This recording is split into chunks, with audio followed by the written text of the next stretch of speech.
Alright, so I got a different perspective, but I can still tell you the news.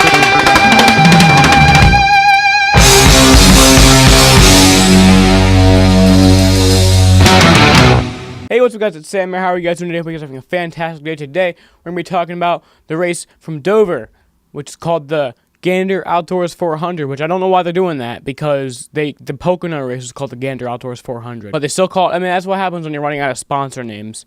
And you just use a NASCAR sponsor. They could call it the Monster Energy 400 at least. And then you could still have like a sponsor, an original sponsor name, I guess. Not using the same one that's already been used, you know? Doesn't seem very legitimate. Doesn't seem very I actually was at the race this weekend, so I don't really have the most accurate perspective on everything that happened because I didn't have the announcers talking to me. I mean, they had the MRN announcers, but if you have ever been to a race, you know that it's all too loud for you to be able to hear that. I'll try to do my best to give you the best news and the best perspective on things, because I do think I got everything pretty much down. Not 100% sure, but I think I got everything down. Here's something I do know about, though, is that in the news this week, Jimmy Johnson gave the Martin Truex Jr. 78 team a gift. So after the Roval, where Jimmy Johnson and Martin Truex Jr. got into it at the end and ended up wrecking both of them and giving the win to Ryan Blaney, Cole Pearn, Martin Truex Jr.'s crew chief, said that, by the way, Cole Pearn's the only guy on that team that I like. I don't like Truex or any of his crew members. Definitely not that one big bearded dude who yelled at Adam Stevens. But Cole Pearn said to Jimmy Johnson that they'd be cool if Jimmy Johnson bought him and the team mountain bikes so they could all go biking during their days off. Jimmy Johnson said fine, and then Jimmy Johnson went to Walmart and got little kid bikes, little girl bikes, and then put him on top of Martin Truex Jr.'s hauler. Which makes sense because Martin Truex Jr. is really a little girl. He acts like it. But I thought that was funny. They did a good thing and ended up giving the bikes to little kids. So that's a good thing. In other news, the driver adjustable track bar that was in the car for the last 3 years, I believe, is going away in 2019, which I think is a really good choice. I don't really know why. It just sounds good. I mean, from my perspective, that came out in 2015, and 2015 was the year that things started getting really shitty. So that's my opinion on things. I don't know where that connection comes from, but that's the connection I'm making. Anyway, let's get to the race rundown. Kyle Busch started on pole. Qualifying was rained out, so he didn't really get the pole. He didn't have to do anything to get it, but he got the pole anyway. I mean, if you think about it, he didn't have to show up until Sunday morning, and he still would have gotten the pole. If that's not a perspective, I don't know what is. But he got it because he was the owner's points leader. So that's how it was given to him. Other news, Johnson was not able to start the race. From my perspective, I just saw Jimmy Johnson coming back down pit road on the pace laps. And then I saw him pull into the garage. That's pretty much all I saw. And I heard the MRN guy saying something about how he had to not be able to start the race. So, but I looked up the joint ball failure. The joint ball failure, don't know what that is, don't know what it does, but there was a failure with the joint ball, which I don't know exactly, I don't know what it is, but that happened. Jimmy Johnson would be 9 laps down after he came back out on the track. He would finish the race 17 laps down. Kevin Harvick dominated a lot of the race. He dominated most of the race. He led 285 of the 400 laps.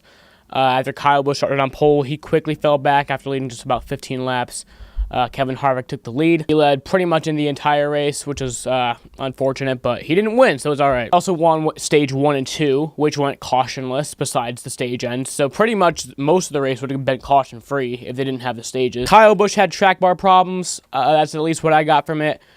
He took a pit stop. A guy got in the window, and I think that's what I heard happened, is that he had a track bar problem.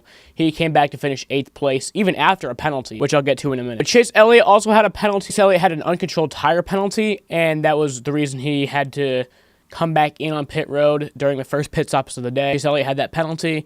The uncontrolled tire penalty, I think it's ridiculous in my opinion. It's not really uncontrolled. The guy just had it behind him while he was doing his work. An uncontrolled tire, like, I can understand the penalty if it went past the pit box. If it went, like, outside the pit box, it was, like, freaking flying everywhere, getting in everyone's way. Like, I can understand that, but it's just, he's not touching it, which is In my opinion, it's stupid that they get given the penalty for it, but Chase Elliott won, so it doesn't really matter anyway. Final 70 laps happened, and somebody else got a penalty. 2 other people got a penalty. Kevin Harvick, I think he got an uncontrolled tire penalty. Got a penalty for a lug nut. A lug nut knocked off the valve stem on the left rear tire during the initial stop. So that's what happened to Kevin Harvick, and then Kyle Busch was too fast on pit road. He had to come back on pit road.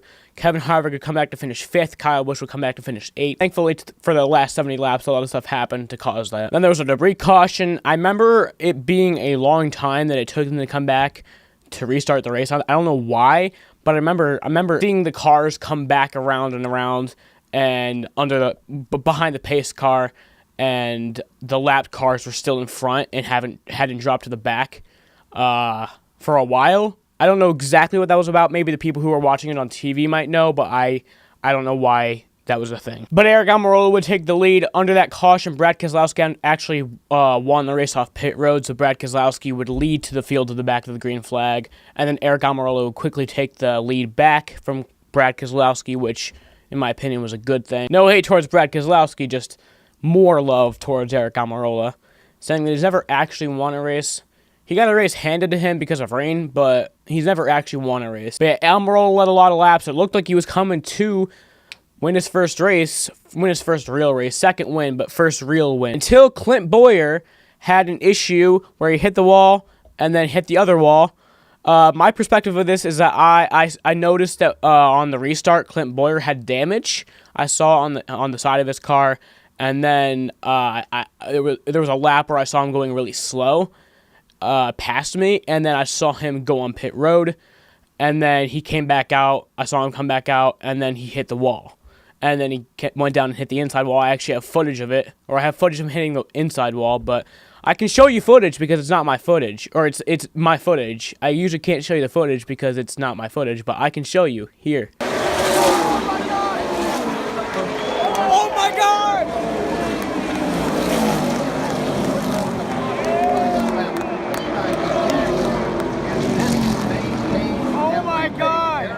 He's spinning. Dude, this changes everything.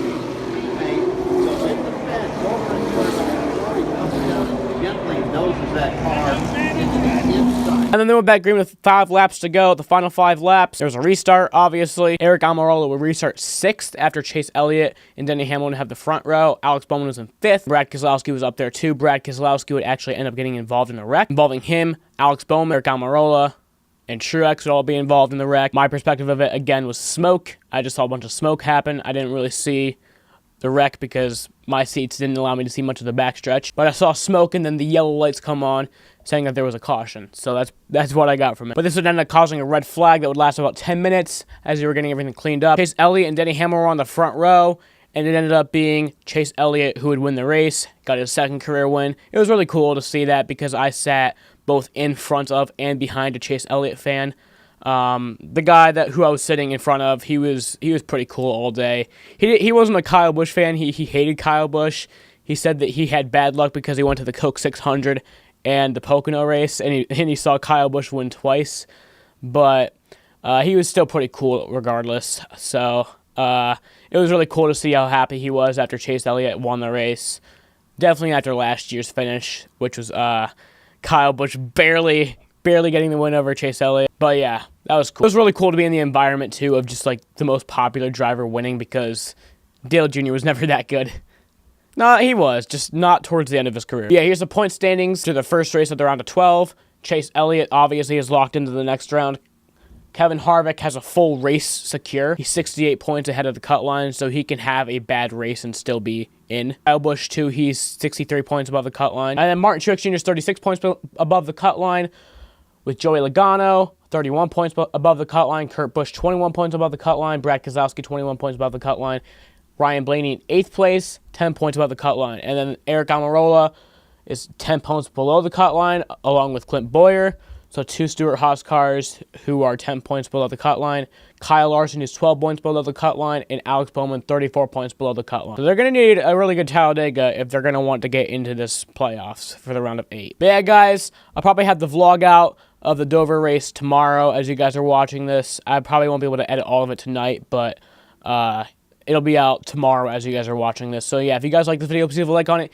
If you dislike this video, please leave a dislike and a hate comment telling me exactly what I did wrong. Give me props. I finally uploaded the Race Informer on time. Yeah, guys, as always, goodbye, buddy rabbit.